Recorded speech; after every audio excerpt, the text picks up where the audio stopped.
Hi and welcome back to the channel. I'm struggling to make a video today, but I'm going to go ahead anyway. My name's Diane and I've been sober 18 years and I run a community on the school platform, which is called 9 Lives Sobriety. So if you're interested in stopping drinking, quitting alcohol, and having a better life, then check it out. The description, the information is or the links in the description below. I'm really not 100%, as you could probably tell. Yeah, I lost my dog. And yeah, it's been awful. It's horrible. It's unbearable, and I'm really really struggling. And I don't want to do anything. I definitely don't want to drink. I'll be honest. The thought of a drink just no, it wouldn't work. It just wouldn't work. I know it wouldn't work because I feel bad enough as it is. So drinking would just make it 10 times worse. So yeah, but trying to do anything else at the moment, focus on anything is really, really hard. So I am committed to my community, and I'm committed to my YouTube channel. And I know if I have a break in videos, it will affect the algorithm. So I'm really, really trying to keep on with it. So bear with me. I've got loads of plans. Well, I've had loads of plans for videos, and basically they've all gone out the window. So I think today what I was going to talk about is that if you want to stop drinking, if you realize you've got a problem and you want to stop drinking, or you feel you need to stop drinking, you have to really want to before you can, if you know what I mean. Um, I knew I had to stop drinking. I knew I had a problem, but I didn't really want to stop drinking. I think that's the case with a lot of people. You don't really want to give up alcohol, even though you know you've got a serious problem. So, you'll try, you'll do it for your family, you'll try stopping for loads of different reasons, for your health. I know when I went to the doctors, first of all, they said that, initially I was probably drinking because I was depressed, or some sort of trauma after, some of the situations that I'd gone through.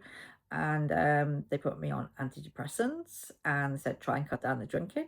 Um, Giving you antidepressants, giving you because I had a lot of panic attacks as well. They gave me diazepam, which is another addictive substance. So that was just, in a way, that was replacing one substance with another. Although in the end, you end up taking that and you end up taking the alcohol because you don't stop the alcohol.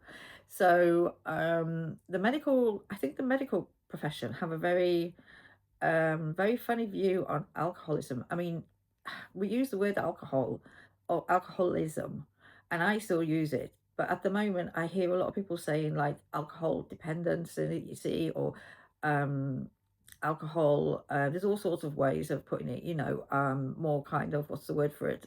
Politically correct, nice ways of putting it. So that I think the old alcoholic kind of word was kind of seen as more of like the person in the gutter or the tramp, or in the olden days. But now it's more of alcohol dependence syndrome, and that sort of word usage, which I think is, to me, it's rubbish. If you've got a problem with alcohol, and you can't stop drinking, basically you're an alcoholic. And however you want to dress it up, and basically you have to stop. And if you don't stop, you're going to die eventually. I mean, you could end up worse. You could end up with this brain disease where you don't know who you are. You're in a mental hospital, and I know of it. It's happened to a couple of people that I know, and that is quite, that is something that can happen. So before it actually kills you, it could turn you into a zombie, basically, which isn't very nice. So you've got that option, or you've got obviously death. So if you really need to stop, you have to want to stop. And I feel that the difference between when I tried to stop initially, it was because I was trying to stop for other people. I was trying to stop because I was a little bit scared, because I knew I had a problem, but I didn't really want to stop. And I think that is where the difference is. So for those of you out there who are trying to stop, maybe just, have a look at yourself and decide, is it that you really want to stop drinking, or is it that you feel you've got to stop? Because if you feel that you've got to stop and you're not ready to stop, then you're not going to stop. It's as simple as that. You've got to actually want to stop. And I think that's the difference with me now. Even though I'm suffering, with the loss of my dog, I'm feeling lonely. I'm feeling, very vulnerable. I'm feeling deeply upset and pretty traumatized actually, because it was so sudden. But I don't want to drink because I know that it just won't make me feel any better. And that is the difference. There's such a big difference between wanting and needing to, I think. So I think until you get to the point where you actually want to stop, I think it's very difficult to stop, if you can understand what I'm trying to say. Um, I didn't, when I tried to stop, I didn't want to stop. And like I said, I went to the doctors. They said it probably wasn't, I probably wasn't an alcoholic. I probably was just dependent on it. And because of, obviously, I was depressed, I was anxious, I had all these other things that they said. And I think I hear that a lot in other people saying that, oh, they've got anxiety and that is why they drink. Yes, a lot of people do drink because, maybe they started drinking because they were anxious, or as young, maybe as a young adult, you were anxious of social settings, or going out and being around people, so you wanted to drink. That is a situation a lot of the time. So you're drinking for that courage in a way. So I think a lot of alcoholics generally have got anxiety disorders, or are more sensitive. They overthink. That we are a little bit different, in a lot of, in a lot more ways than one. But generally, we just we are anxious, and drinking takes that anxiety away, and it also blocks a lot of feelings as well. So just getting wasted, if you've had a bad day, at the end of the day, just coming home and having a few drinks just makes you feel more relaxed, that sort of thing. So there's a big difference, I think, between deciding that you need to stop and deciding that you want to stop. And I think that's what I'm trying to say today, is that wanting to drink and needing to drink are two different things altogether.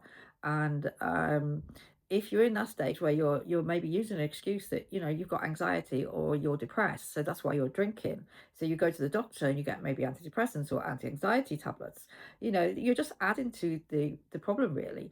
You've got to tackle the underlying issue, is what is causing that anxiety, and what is causing that depression. I mean, have you had some sort of trauma? Have you had have you had a bad upbringing? Maybe you've had a lot of bad things happen to you in your life. There's a lot, and there's hundreds of reasons. But at the end of the day, if you've turned to drink, and you've got a problem, there is only a limited time before you have to stop. I mean, you could go on for many years. Your health will be compromised. You could be going on for 10, 20, 30, 40, 50 years. It's never too late to stop, is what I'm trying to say. However long you've been putting it off, but you've got to want to stop. You've really got to want to stop. And I think that was the difference with me. And it was only, I mean, I would stop for a period, like I've explained in my other videos. I would after I started going to AA, I mean, I went to the doctors, obviously. First of all, I went to different groups, and then I went to AA. Didn't like AA, stopped that. Then I got pancreatitis, went into the hospital with pancreatitis. I think I've documented this. I had a can of cider in my bag. I still wanted to drink that, which is crazy. And came out, didn't drink for a few months, and then relapsed straight, not long after, a couple of months after. And to think that I'd been at death's door and I wanted to drink again, is pretty crazy, but that's the situation. And alcohol rewires your brain. It's just takes away any kind of normal kind of sensible thinking, because it does. It's just, in a way, it almost hijacks your brain.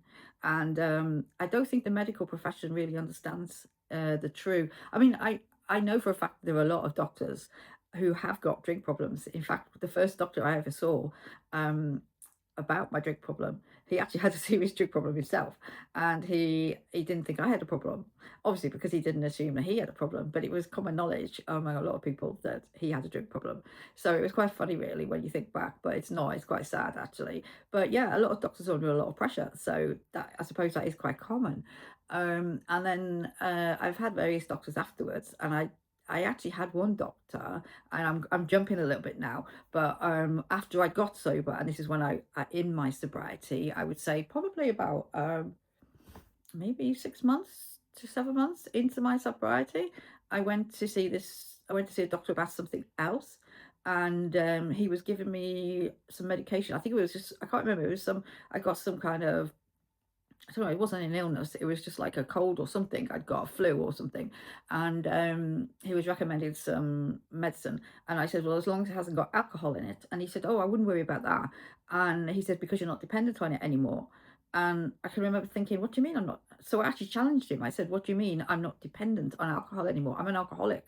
You know, I've been off the alcohol. He said, exactly, you've been off the alcohol for so many months, so you're not dependent on alcohol anymore. So, you know, you can take a little bit of alcohol, it won't cause a problem. And I mean, yes, this doctor was old school, he was quite old, he was near retirement age, but he obviously didn't understand the complexities of alcoholism. And he obviously believed that, obviously, if you'd been drinking and had a drink problem and you'd kind of stopped drinking for a period of time, you weren't dependent on the alcohol, like you weren't having it every day, then you could drink normally.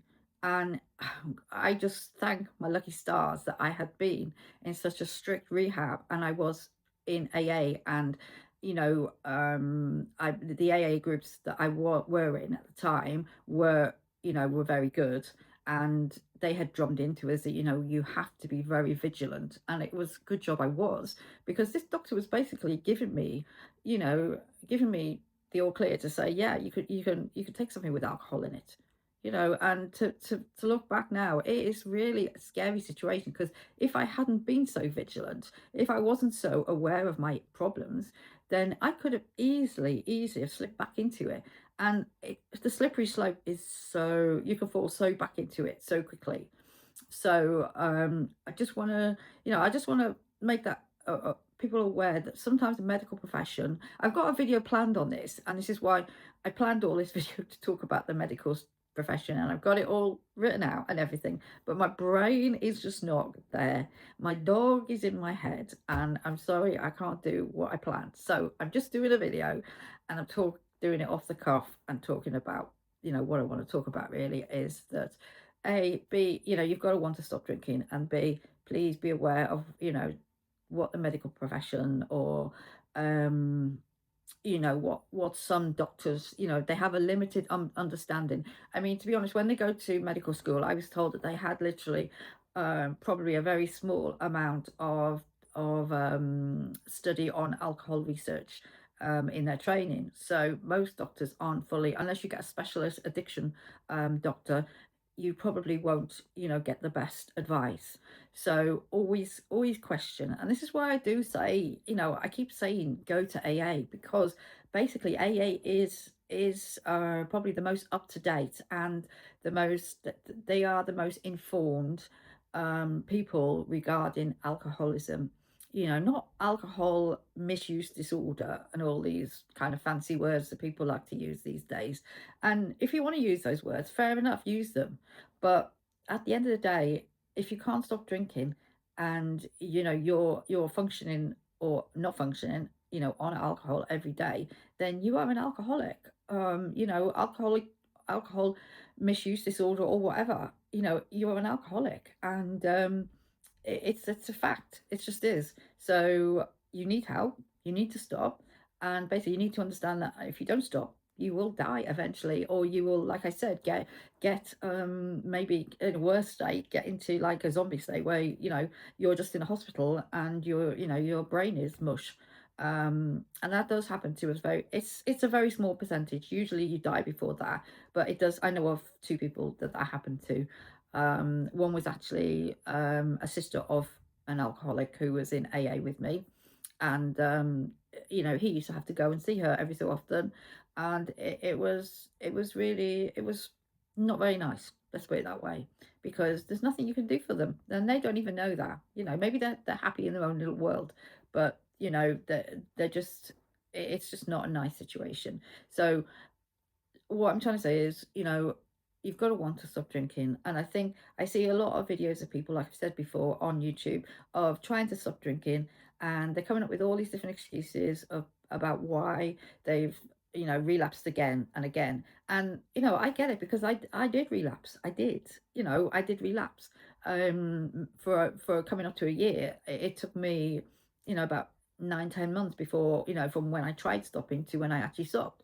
So I would go a month and then I'd relapse. But I really did, I used to give, each time I did try, I used to give it a good going. It would be like a couple of weeks to a month, and then I would relapse, and then it'd be another couple. It wasn't just like a couple of days and then have a drink, or a few more days and have, a bottle of something. Because if I relapsed, it wasn't just one bottle of wine or 4 cans of cider. It would be, once I'd relapsed, it would be a whole bloody caseload. Do you know what I mean? And it would be I would be out for a few days, put it that way. So but that's the difference, wanting to stop. Once you realize that alcohol doesn't work, and that's what I realized with myself, and that's when I fell to the floor that day, and I got into rehab. I fell to the floor and just call to God, whatever, to help me, because I realized that drinking was just not working. It just was not working anymore. One, it wouldn't take the pain away, it was just making it worse. Two, I couldn't carry on like that anymore. And three, I just had enough. It was so much hard work. It was just literally living an alcoholic lifestyle is so hard. And when I look back now, the amount of effort that I used to put into, and I know I talk with other people, other, recovered alcoholics, and we talk about the effort that we used to put into each day, getting alcohol, hiding it, buying it, hiding it, drinking it, keeping, making sure we've got enough, getting rid of it. I mean, getting rid of it, that's a big one as well, getting rid of the empties. If we could focus all that into, I mean, if you can focus all that effort that you're doing into something good, honestly, you'd be so successful. So all I'm saying is, you know, don't beat yourself up if at the moment you don't feel like you want to stop drinking, because you're not ready to stop. And all I can say is that keep trying. And if you are suffering, then I hope that you do actually come to the point that you want to stop drinking soon. Because as soon as you do, it will be a whole lot easier. Because once you really want to stop drinking, you will put your heart and soul into it, like I did. And you will do anything anybody tells you to do, literally. And it's not easy. As I said before, it's really hard. It is hard, but it's possible. And you can join my community, like I said, 9 Lives Sobriety on Skool. Details are in the description below, and you can have one-on-one help with me. You can watch other YouTube videos. You can go to AA. You could just do whatever anybody tells you to do to get sober. And honestly, life the other side is so much easier.